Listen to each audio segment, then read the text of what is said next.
दिल्ली दिन में सपनों की तरह जगमगाती है। चौड़ी सड़कों पर भागती गाड़ियां, रोशनी में चमकते बाजार और भीड़ का शोर, सब कुछ जैसे जिंदा हो। लेकिन जब रात उतरती है, तो इस शहर का चेहरा बदल जाता है।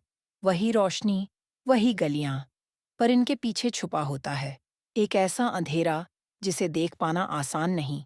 यही दिल्ली है, जहां अपराध सिर्फ गली के गुंडे नहीं करते, बल्कि वो चेहरे करते हैं जो दिन में सम्मानित कहलाते हैं और रात में गुनाहों की बोली लगाते हैं। अगर आप भी इस सच को जानना चाहते हैं, तो वीडियो को लाइक ज़रूर करें और चैनल को सब्सक्राइब करना न भूलें, क्योंकि आगे की कहानी और भी गहरी है।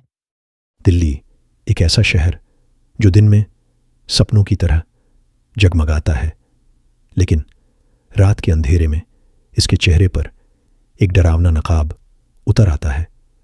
भीड़ भाड़ वाली गलियों में जहां दिन में ट्रैफिक का शोर गूंजता है, वहीं रात में सन्नाटा राज करता है।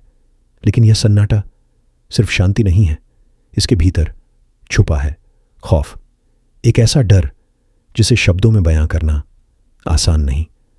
उस रात भी कुछ ऐसा ही था। पुरानी दिल्ली की संकरी गलियों में अंधेरा घना हो चुका था। स्ट्रीट लाइट्स टिमटिमा रही थीं, मानो डर से खुद कांप रही हों। दुकानों के शटर गिर चुके थे, पर हवा में अभी भी धूप और लोहे की मिलीजुली गंध बाकी थी। लोग अपने अपने घरों में कैद थे, लेकिन इन बंद दरवाजों और खिड़कियों के पीछे बेचैनी थी, जैसे उन्हें पता हो कि बाहर कुछ घटने वाला है। शहर का यह खामोश चेहरा दरअसल एक मुखौटा था। असली खेल कहीं और चल रहा था। वो खेल जिसे देखने सुनने की हिम्मत हर किसी में नहीं थी। दिल्ली के दिल में एक गुप्त जगह पर कुछ लोग जुटे थे। ये लोग अपराधी थे, लेकिन सिर्फ सड़क के गुंडे नहीं। इनके हाथ में बंदूक से ज्यादा खतरनाक चीज थी, पैसा और सत्ता। वहां एक अंधेरी कोठी थी, जिसके चारों ओर ऊंची दीवारें थीं। अंदर रोशनी कम थी, पर शराब और सिगरेट के धुएं से हवा भारी हो चुकी थी। एक लंबी टेबल पर नक्शे फैले थे, दिल्ली का नक्शा, जिसमें कुछ इलाकों पर लाल निशान बने थे। कुछ लोग खामोशी से सिर हिलाते, तो कुछ धीरे धीरे हंसते, मानो मौत की बोली लगा रहे हों।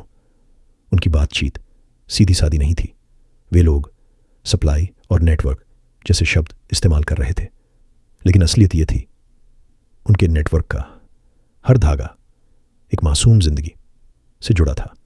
वे लोग लड़कियों को उठा रहे थे, बच्चों को बेचना चाहते थे और नशे का ऐसा जाल बुन रहे थे जिसमें पूरा समाज फंस जाए।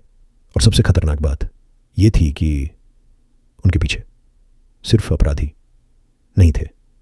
उनके पास ऐसे चेहरे भी थे जो दिन में सामाजिक नेता बनकर अखबारों की सुर्खियां बटोरते थे और रात में गुनाहों का सौदा बेच करते थे। पुलिस के कुछ लोग, सत्ता से जुड़े बड़े नाम, सब इस खेल में हिस्सेदार थे। शहर का हर कानून, हर नियम, हर अदालत इनके सामने बौना साबित हो रहा था। जिनके हाथ न्याय करना चाहिए था, वही हाथ इस काले कारोबार की रक्षा कर रहे थे। रात और गहरी होती जा रही थी। बाहर कुत्तों का भौंकना और दूर से आती ट्रेन की सीटी ही आवाजें थीं, लेकिन उस कोठी के अंदर मौत की बोली लग रही थी। औरतों की चीखें, बच्चों की रोने की आवाजें, सब उस अंधेरे में दबा दी जाती थीं। दिल्ली की ये कहानी सिर्फ एक शहर की नहीं थी। ये उस सड़े गले सिस्टम की तस्वीर थी, जिसमें ताकतवर अपराधी और कमजोर इंसान के बीच का फासला हर दिन बढ़ता जा रहा था। लेकिन अंधेरा चाहे जितना भी गहरा हो, कहीं ना कहीं रोशनी की एक किरण हमेशा बची रहती है। और उसी अंधेरे के बीच कहीं दूर एक नाम फिर से जाग रहा था। एक नाम जिसे सुनते ही अपराधियों की धड़कनें तेज हो जाती थीं। किसी को पता नहीं था, पर बहुत जल्द वही नाम इस अंधेरे के खिलाफ उठ खड़ा होने वाला था। वो नाम था शिवानी शिवाजी रॉय दिल्ली के आसमान पर सुबह की धुंध फैली हुई थी, लेकिन शहर का चेहरा अब भी डर से जकड़ा हुआ था। अखबारों की सुर्खियां हर रोज नए हादसों की खबरें लाती थीं। कहीं किसी बच्ची का अपहरण, कहीं किसी महिला की लाश, तो कहीं नशे की वजह से बर्बाद हुआ एक और घर। लोग सवाल पूछते थे, लेकिन जवाब हमेशा वही था, जांच जारी है। पर सच ये था, जांच वहीं तक जाती थी जहां तक सिस्टम उसे जाने देता था। और इसी डर और खामोशी के बीच वो नाम फिर से गूंजने लगा। सालों पहले उसने अकेले दम पर पूरी माफिया चेन तोड़ दी थी। उसकी बहादुरी ने उसे सिर्फ एक पुलिस ऑफिसर ही नहीं, बल्कि लाखों औरतों के लिए उम्मीद की मिसाल बना दिया था। लेकिन वक्त ने उसे तोड़ दिया। वो खुद को सिस्टम की दीवारों से टकराकर जख्मी महसूस करने लगी और एक दिन उसने अपने कदम पीछे खींच ली, पुलिस फोर्स से दूरी बना ली। शिवानी जानती थी, इस बार दुश्मन सिर्फ गली के गुंडे नहीं थे।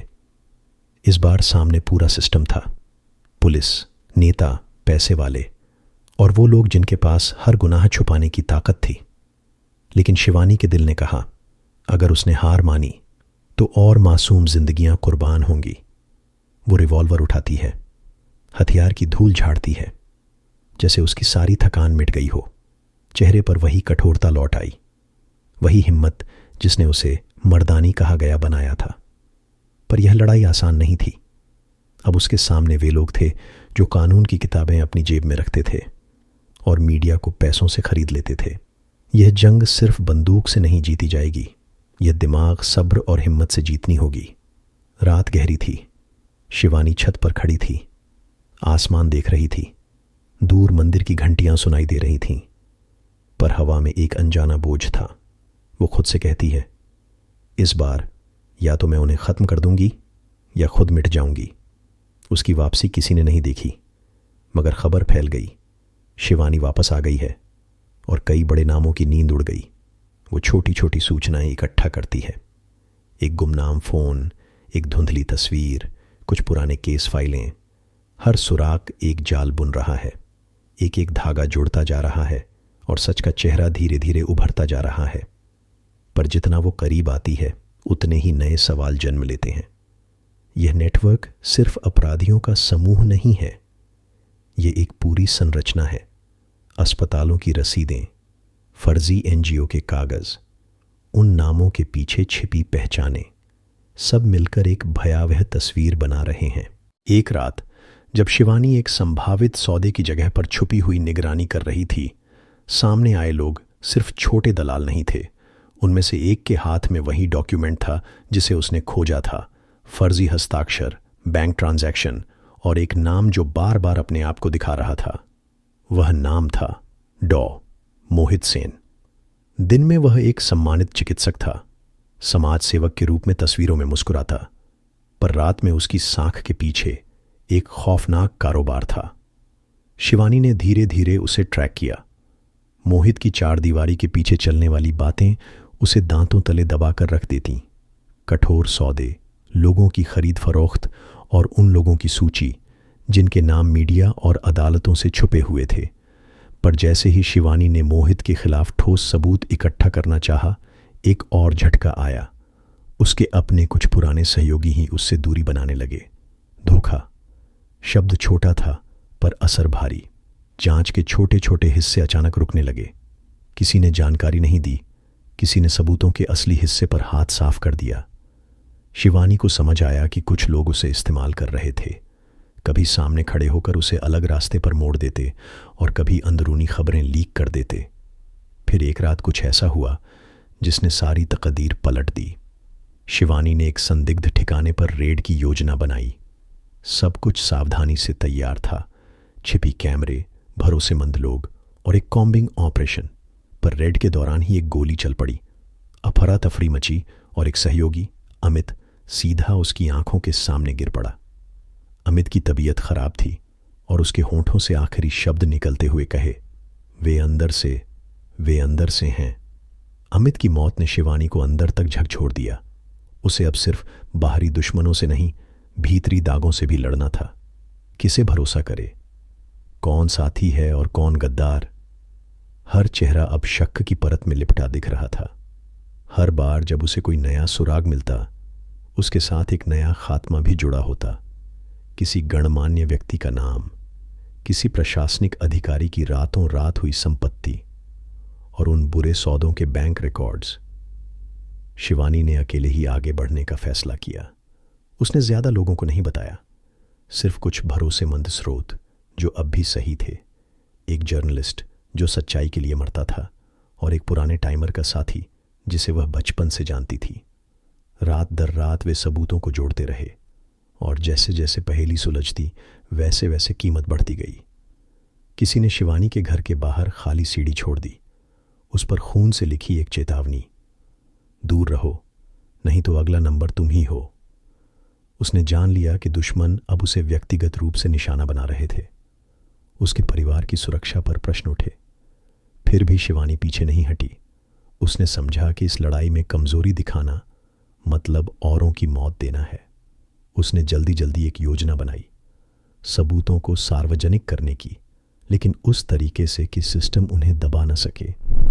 उसने पुराने रिकॉर्ड्स की नकल कई जगह भेज दी, जर्नलिस्ट को, कुछ अंतर्राष्ट्रीय एनजीओ को और उन वकीलों को जो भ्रष्टाचार से लड़े थे। पर जैसे ही सच बाहर आने लगा, उनकी पकड़ और भी कस गई। रातों रात दुष्प्रचार, झूठे सबूत और हेराफेरी की आंधी चली। शिवानी की छवि को तोड़ने की हर कोशिश हुई। उन्हें पब्लिसिटी खोजने वाली और न्यूड एजेंट तक कहा गया, लेकिन हर झूठ के पीछे एक कमजोर सच छिपा होता है और शिवानी जानती थी, सच हमेशा खून मांगता है। उसकी आंखों में अब एक ही इरादा था, खून की कीमत चाहे जितनी भी हो, धोखेबाजों को उजागर करना है। और जैसे ही उसने अगला कदम बढ़ाया, उसे एहसास हुआ अब कोई बीच का रास्ता नहीं। या तो वो इन सायों को, इस सिस्टम और शैतानों को बेनकाब करेगी, या फिर वो उसे हमेशा के लिए खामोश कर देंगे। नवरात्रि का समय था। दिल्ली की गलियां चौकियों, रोशनी और भक्ति से गूंज रही थीं। ढोल नगाड़ों की आवाज, लाउडस्पीकर पर देवी के भजन, हर तरफ उत्सव का सैलाब था। लेकिन इस शोर शराबे के बीच एक इंसान ऐसा था जिसकी लड़ाई किसी और ही स्तर पर चल रही थी। वो थी शिवानी शिवाजी रॉय। उसके लिए नवरात्रि का मतलब सिर्फ पूजा नहीं, ये वही समय था जब शक्ति को पहचान कर उसे अपनाना पड़ता है। वो कमरे में अकेली बैठी थी। सामने देवी दुर्गा की तस्वीर टंगी थी।